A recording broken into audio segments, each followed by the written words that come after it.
Hello மக்களே, welcome to என்டி cooking channel. நான் உங்கள் தனிஷா நடராஜன். இன்றைக்கி நம்ம பார்க்க போகிற ரெசிபி என்னென்னு பார்த்தீங்கன்னா உருளைக்கிழங்கு கிரேவி. இது சப்பாத்தி, பூரி, இட்லி, தோசை, முக்கியமாக ரைஸுக்கு ஒரு அட்டகாசமான சைடிஷ். சின்ன வயசில் எங்கள் அம்மா எங்களுக்கு இந்த ரெசிபியை அடிக்கடி செஞ்சு தருவாங்க. நான் அவங்கக்கிட்ட தான் ஃபஸ்ட்டு இதை நான் கற்றுக்கிட்டேன். ரைஸுக்கு முக்கியமாக எனக்கு பர்சனலாக ரொம்ப பிடிச்ச ஒரு சைடிஷ்னால் இதுதான்.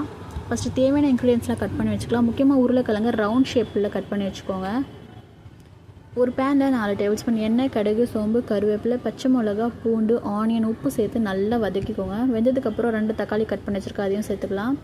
கட் பண்ணி வச்சுருக்க உருளைக்கிழங்கு ஒரு 5 நிமிஷம் குக் பண்ணிவிட்டு மஞ்சத்தூள், மிளகாத்தூள், மல்லித்தூள் போட்டு நல்லா மிக்ஸ் பண்ணிக்கோங்க.